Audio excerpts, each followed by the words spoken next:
What if, suddenly, you were called a monster? If everyone around you believed that you committed the worst crime imaginable without even doubting it? Now imagine spending 20 years in prison, carrying that label, while screaming for your innocence and no one listens. This was Kathleen Folbigg's reality. A mother who buried her 4 children and instead of receiving compassion, was condemned as a murderer. But what if I told you that she was never guilty? That science proved his innocence when it was too late? In the 1990s, Kathleen experienced unimaginable pain. 4 babies, 4 unexplained deaths. The doctors couldn't find an answer, but the neighborhood, friends, family, everyone began to suspect. How can a mother lose 4 children without something being wrong? The coincidences were too cruel to accept. The press wasted no time. They called Kathleen the worst woman in Australia. Public opinion demanded justice. When the police began to investigate, they were no longer looking for answers, just someone to blame. The trial was a spectacle. No physical evidence, no witnesses, nothing but a personal diary where Kathleen expressed her pain and guilt as any devastated mother would.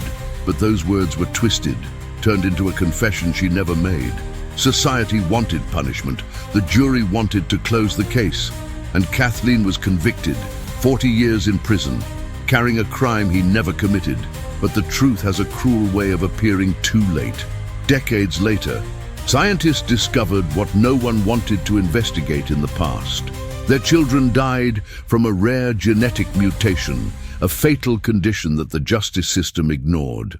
Science has proven that Kathleen never killed them, but when this truth came to light, she had already lost everything. How was this possible? Why didn't anyone question the conviction before? And most importantly, who should pay for this mistake? Stay with me until the end to understand how justice destroyed an innocent woman's life and how this case could change everything we know about crimes and wrongful convictions. How many more lives will be destroyed by mistakes like this? Kathleen lost everything because of an injustice that could have been avoided. And the scariest thing, this still happens every day. The truth came too late, but to ignore this mistake is to allow it to happen again. If you believe that stories like this cannot be forgotten, leave your like now and subscribe to the channel. This makes more people aware of the truth and helps us expose every flaw in the system. Share this video because every time this story is once told, injustice loses a little more of its strength. The pain of losing a child is unimaginable. Now, try to imagine this pain 4 times. Kathleen Folbigg lived this nightmare in silence, carrying her lifeless babies in her arms, feeling the weight of a grief that she never had time to heal. Between 1989 and 1999, she buried 4 children, one after the other, victims of a fate that no one could explain. First was Caleb, just 19 days old, then Patrick, who at 8 months old suffered a sudden death, then Sarah, who left before turning 1 year old. And finally, Laura, Kathleen's last hope, the only one who lived long enough to call her mother. 4 deaths, 4 devastating goodbyes, 4 burials that left everyone perplexed. At first, doctors called it a tragedy. They said it was a rare case, a cruel stroke of nature. But over time, the coincidence began to seem impossible. How could a mother lose 4 children in such a similar way without any concrete explanation? Neighbors whispered. Relatives looked suspiciously. The community began to wonder if this was really a misfortune or something much worse. The suspicion started small, a comment here, a strange look there, until the press picked up the story and turned Kathleen into a monster. Newspapers printed cruel headlines. Australia's most dangerous woman, killer mother, monster in mother's skin. People wanted answers. They wanted justice. And when the police began to investigate, they were no longer looking for the truth. They were looking for someone to blame. The narrative was constructed before any evidence was found. Psychologists were called in to analyze his behavior. She doesn't look like a grieving mother, they said. She doesn't cry much. She seems cold. She doesn't react like a woman who has lost 4 children. But since when is there a right way to grieve? When they found Kathleen's diary, they had what they needed to finish her off. Her words, written in the despair of a devastated mother, were twisted into a confession. Small excerpts, isolated phrases, pieces of pain transformed into evidence of guilt. "My heart breaks every time I think of them," she wrote one sleepless night. But for investigators, this was a disguised confession. Did she blame herself? Therefore, she was guilty. And so, without any physical evidence, without a single medical report that pointed to signs of violence, with nothing but the collective desire for closure, Kathleen was arrested. A mother who had already lost everything saw her freedom taken away too. She was no longer seen as a woman in mourning, but as a symbol of evil, a warning to society. Everyone turned against her, but no one, not even for a second, stopped to ask themselves, what if she's telling the truth? The courtroom was packed. Reporters fought for space in the front row. Cameras recorded Kathleen's every expression, every movement, every contained tear. She was no longer seen as a grieving mother, but as a cold and calculating killer. Society had already decided his fate before the trial even began. The defense barely had a chance to argue. There was no hard evidence, no physical proof, no indication that Kathleen had done anything other than hold her dead children in her arms, completely devastated. But who cared about proof when the whole world was crying out for justice? The prosecutor stood up and constructed the story that everyone wanted to hear. 4 deaths in the same family are not a coincidence. They are murders. He didn't need science. He didn't need logic, just emotion. He read excerpts from Kathleen's diary in a voice full of indignation, pausing at the right moments to impact the jury. "My heart breaks every time I think about them. I feel like a terrible mother. Maybe I'm just not cut out for this." Words that could have come from any grieving mother, but which there were transformed into confessions of guilt. Each sentence, taken out of context, sounded like a silent confession, an invisible signature of a crime that never existed. The defense tried to react. They explained that there was no forensic evidence of suffocation, no signs of violence, nothing to prove that those children were murdered. They argued that the deaths could have a genetic explanation, but at that time no one was willing to listen to science. What mattered was feeding hatred, giving society a response. Kathleen's lawyer insisted that the case was being judged on emotion rather than facts. But the jury had already made its choice. Her fate was already sealed. When it came time for the verdict, Kathleen felt the air disappear from her lungs. Everything seemed to happen in slow motion. The words felt like a brutal blow, a punch to the stomach that was impossible to absorb. Guilty. The judge's gavel banged, ending any chance of defense. 40 years. 4 decades of a life condemned for a crime she didn't commit. The buzz in the courtroom was instantaneous. Some applauded, pleased to see the monster pay for her crimes. Others just murmured, shocked. Kathleen looked around, trying to find a compassionate look, someone who still believed in her, but he only found contempt. She was taken out of the room in handcuffs, like an animal being taken to slaughter. Camera flashes lit up his pale face. The crowd's screams blended into a deafening buzz. "Murderer! Monster! Kill children!" Words cut through the air like sharp blades. The only thing she could think was, how did this happen? How could justice make such a bad mistake? How will I survive this? Now, imagine if it were you. If suddenly your life was destroyed by a lie and no one bothered to find out the truth. Kathleen Folbigg lost 20 years behind bars for a mistake that should never have happened. And what's worse, this could be happening to other people right now. Do you believe justice failed her? Leave your opinion in the comments or write "justice failed" to show your outrage. The more this story is heard, the less chance that injustices like this will continue to happen. The prison gates closed behind Kathleen, sealing her fate as if her life had been buried along with her children. Outside, the world continued to spin, but for her, time had stopped. The label of monster accompanied her in every step, every look, every whisper inside the prison. She wasn't just another inmate. For the other inmates, for the guards, for society outside, Kathleen Folbigg was the worst kind of criminal, a mother who killed her own children. There was no forgiveness for someone like her. The hate was visceral. For the first week, she was thrown into the dangerous prison ward, where women convicted of murder surrounded her, studying her every move. The looks were sharp. The threats were whispered in the corridors. "You deserve to die the way you killed those babies," she was told by an inmate in the cafeteria. Poisoned food, objects thrown at his head, silent pushing in the dark corners of the prison. Guards saw it, knew it, but ignored it. To them, Kathleen deserved no mercy. The nights were the worst. On the thin, filthy mattress, the early morning silence was broken by distant screams, violent knocks on the bars, voices that echoed through the cold corridors. But inside Kathleen's mind, there was an even bigger scream. The cry of injustice, the cry of revolt, the suffocated cry of those who had no one else to hear. His family moved away, friends disappeared. Those who previously hugged her in grief now saw her as a monster.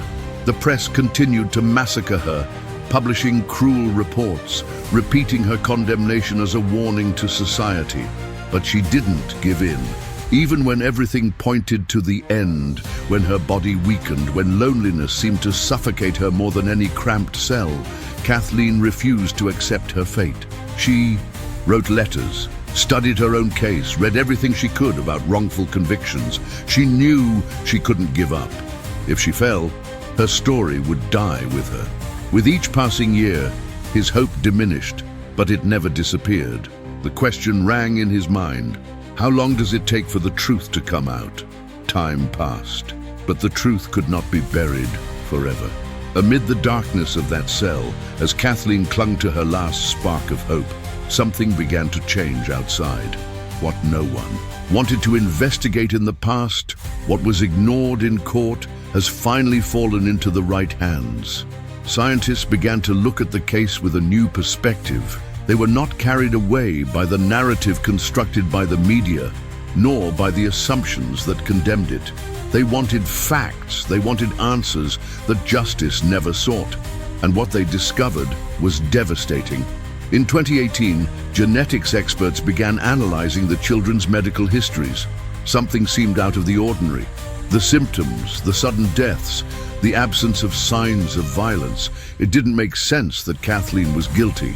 But then, they found what no one had looked for before: a rare genetic mutation called CALM2, capable of causing sudden death. The truth was hidden in the DNA of the victims themselves. Science had unmasked the greatest injustice in Australian history. His children were never murdered.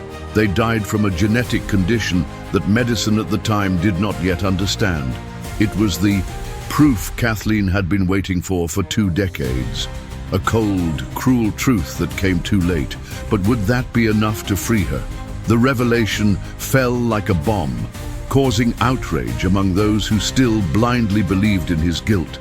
But even in the face of incontrovertible evidence, justice hesitated.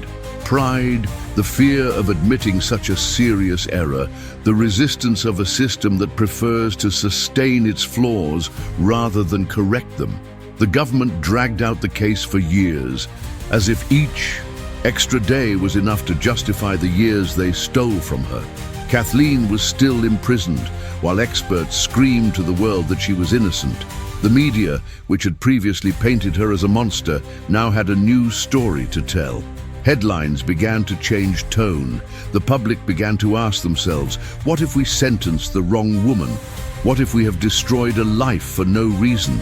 But for Kathleen, this doubt came too late. The time she lost could never be returned. Now, the only question was, would justice have the courage to correct the error? Kathleen Folbigg lost 20 years of her life for an unforgivable mistake. While the truth was ignored, she suffered alone, carrying a burden that should never have been hers. If this injustice outrages you, write in the comments. No one deserves this fate. Your voice can give strength to those still waiting for justice. The prison gates opened. But for Kathleen Folbigg, freedom didn't seem real. For 20 years, that place was her reality. The cruel world that defined her as a monster, a murderer, the woman Australia hated. But now, with her pardon granted, she could finally leave. But where to go? For which life? Would the society that condemned her be ready to accept her back? His steps were slow, almost hesitant. The sun touched her skin as if it was something foreign, a reminder of everything she had lost. Outside, journalists and cameras waited anxiously. Those very people who helped destroy his reputation now wanted to capture the moment of his release, wanted his first look of relief, his first breath out of prison. But Kathleen felt no relief. Her eyes, full of tears, carried a weight that no one could imagine. She left without shouting, without accusing, without demanding justice. She just cried. He cried for everything he lost. He cried for every day he would never get back. The media was now divided. Before, they were ruthless, fueling hatred against her. Now, headlines featured phrases like, "Judicial error destroyed a life," and "the woman whose science proved innocent," but was an apology enough to erase 2 decades of suffering. Some rebelled against the system, questioning how many other people could be living this same hell. Others, however, still refused to believe it. For these people, the evidence, the genetics, the experts didn't matter. They had already decided who Kathleen was, and nothing would change that. Now, free, she found herself facing a new prison, rebuilding her life from scratch. There was no longer a home to return to, no children to hug, no time to recover. What justice gave him back was not enough to compensate for everything that was taken from him. Kathleen never stopped fighting, but the question that remained was, how do you start again after losing everything? Kathleen Folbigg spent half her life trying to prove something that should never have been questioned. She lost more than years in a cold cell.